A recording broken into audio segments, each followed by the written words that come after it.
নমস্কার বন্ধুরা। দেখো আমি 100 মুগ ডাল এনেছি। মুগ ডালটা একটু হালকা করে ভেজে নিয়েছি। আর চিংড়ি মাছ এনেছি 100 গ্রাম। এটাকে আমি ধুয়ে বেছে একদম নুন হলুদ মাখিয়ে রেখে দিয়েছি।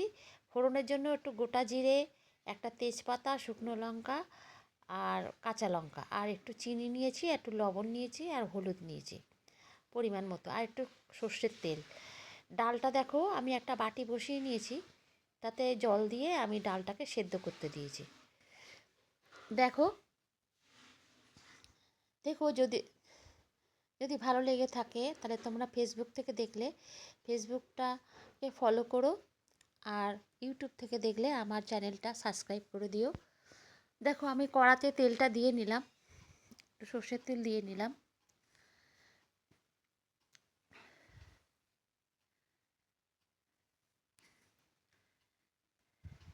তেলের মধ্যে আমি গরম করে নিয়ে একটু চিংড়ি মাছটা ভেজে নেব।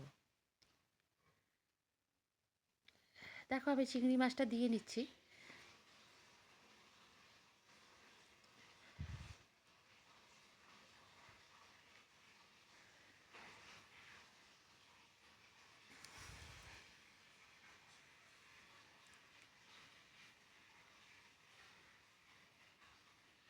চিংড়ি মাছটা আমি লাল লাল করে ভেজে নেব। বলছি যদি একটু হলুদ দিয়ে নিলাম, তাই সেই সঙ্গে আমি একটু ডালের কাটা দিয়ে একটু ঘুটিয়ে নেবো, নাহলে হলুদটা মিশবে না।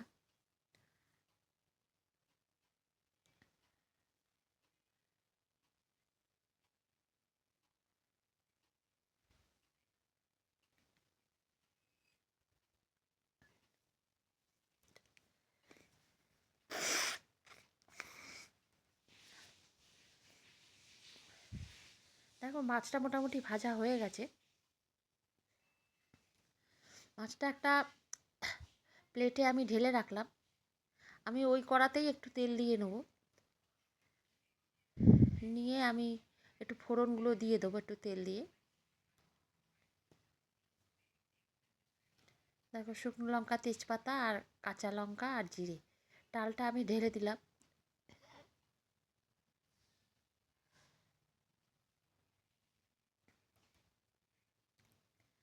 ঢেলে নিয়ে আমি ভালো করে ফুটিয়ে নেবো। পরিমাণ মতো লবণ দিলাম। মুগের ডাল তো, তাই একটু মিষ্টি দেবো, একটু চিনি দেবো সামান্য। দেখো আমি একটু চিনিটা দিয়ে নিলাম।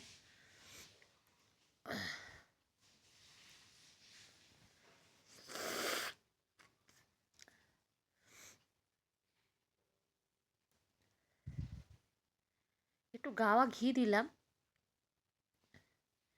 গা ঘিটা দিলে সুন্দর গন্ধ হয়। চিংড়ি মাছটা ভেজে আমি দিয়ে দিলাম, দিয়ে একটা বাটিতে আমি সার্ভ করে দেবো। যদি ভালো লেগে থাকে তাহলে তোমরা আমার পেজটা ফলো করো, আর এই পেজটা আর ইউটিউব থেকে দেখলে আমার চ্যানেলটা সাবস্ক্রাইব করে দিও। প্রচুর প্রচুর শেয়ার করো। পুরো ভিডিওটা দেখার জন্য